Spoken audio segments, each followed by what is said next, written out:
Hello and welcome back to Newbreed Film Reviews. We're on episode 71 and I'm going to be doing a solo review on this one. I tried to get the boys to watch this film, but none of them seemed to be too interested in it. But as soon as I saw it pop up on Netflix, I thought this is going to be pretty interesting. And I also heard it got pretty good reviews. I'm going to talk about the movie Beasts of No Nation. And this is a Netflix original movie. I don't think that Netflix actually produced the film. I think they just bought the rights to it. Don't hold me to that, but that's what I heard around the rumor mill, that it's not kind of like House of Cards or Jessica Jones or Daredevil where they actually funded the whole thing to produce it. But I think Netflix just bought the rights to it. But the film, if you're not too familiar with it, is a drama based on the experiences of Agu, which is a child soldier fighting in civil war of an unnamed African country. And just kind of give you a brief synopsis. They say it's an unnamed African country, but it's really based around kind of the child soldiers, and then the craziness that they go through, and you follow this little kid, Agu, from the very beginning of the film, where he's this happy little kid with this nice family and hanging out at dinner and joking, to the end of the film where he's,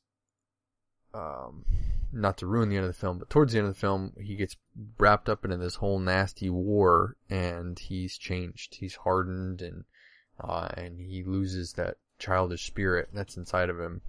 And you kind of sit there and you watch the film all the way through there. So this is not kind of like your grab some popcorn and have fun on a Friday night movie. This is one that you have to be willing to go into and kind of emotionally invest yourself into, because it's not a happy film. It has somewhat of a happy ending, but in retrospect, I don't think that anything that this kid goes through, you can really have a happy ending with it. So I don't want to get into too many spoilers, but I just want to talk about the main kid in the film. He did an amazing job with carrying the role. He played again opposite another kid. His name's Abraham Atta. I'm very bad with names, so I apologize if I say it wrong. He was great in the film, and being able to kind of cast and show the emotion and have it so that he actually conveyed that change from being a happy child, into this warlord killer, and he did an amazing job. I don't know how old he is in the film. I wouldn't put him past like 12 years old, but he did great.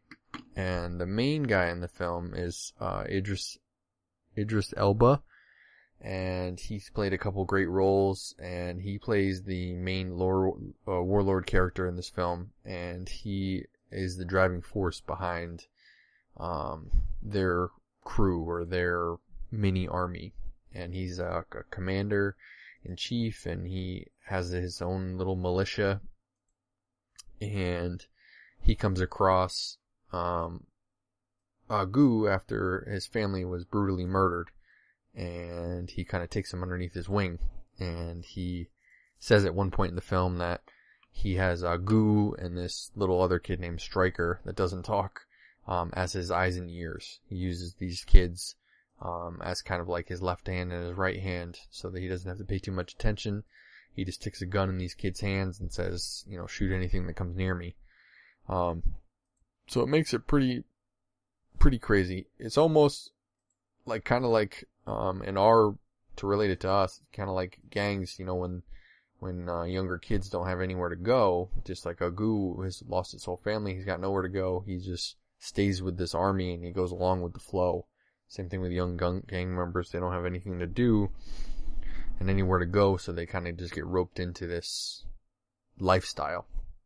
But being an African country, I mean, there's no, you don't see a kid walking around in America with a rifle, and they kind of introduce him to like drugs, and I'm not even sure what they have. I mean, he's like smoking reefer and stuff like that, but I don't know.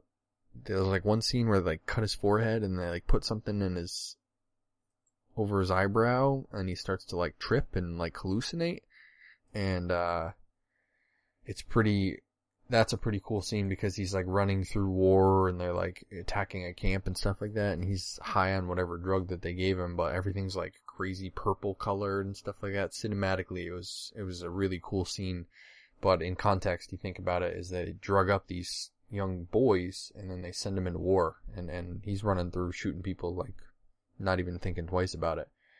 And if you look at, you have a young child or a young boy and you look at him and you say like, you know, he's not supposed to be murdering people without any cause. I mean, I'm going to talk like spoilers, which I kind of already have, but they initiate Agu by making him kill some guy with a machete. You know, that like they make the little kid take a machete to this guy's head, and it doesn't even kill the guy at first, so he has to like do it again. So like, imagine this little boy having to take a machete and kind of like just kill a guy right in front of him, and the guy's like begging for his life. So it's a sad, you know, that you things like these are happening every day in unnamed places, and it's a great picture of that, and it kind of paints the picture and opens your eyes.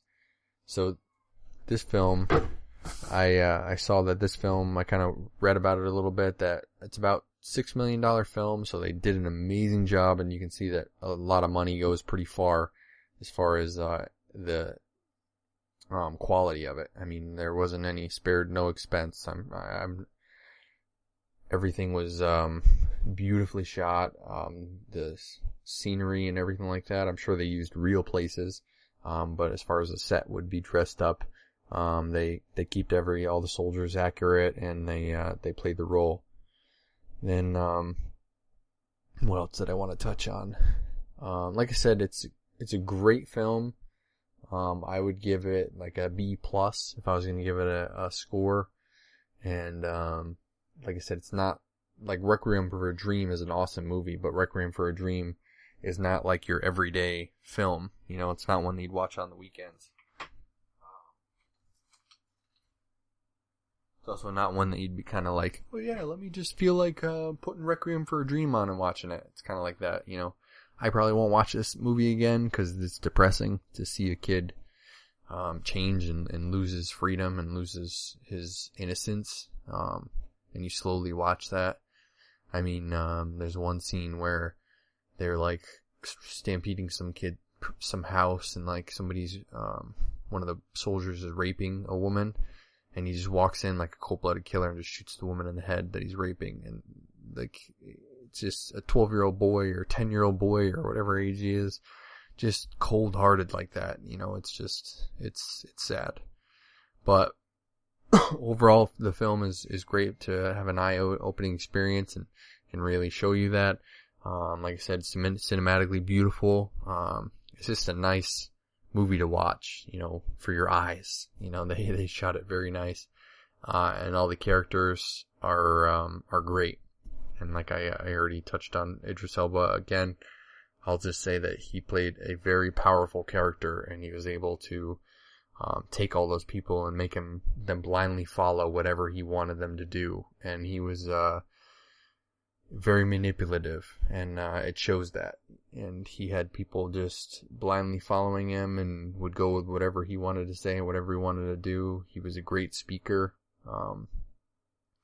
He's actually like an English actor, so he had a pretty good African, like Western African country voice, and the way his dialect was.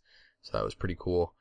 And that's about it. I mean, I would recommend checking out the film if you wanted to. It's on Netflix right now. It's a good watch. Just be happy going into it. Don't watch it sad, otherwise it's gonna make you sadder. And I will give you guys more reviews on stuff like this. I think this is Netflix's second original film. I love to check out something that's within reach of me being like a filmmaker. I'm not going to be given a big budget like Steven Spielberg or, any Ridley Scott or anybody like that, James Cameron. But I will hopefully be able to get into like the indie market. And this is an indie film that was most likely picked up by Netflix and pushed through, just like those television shows.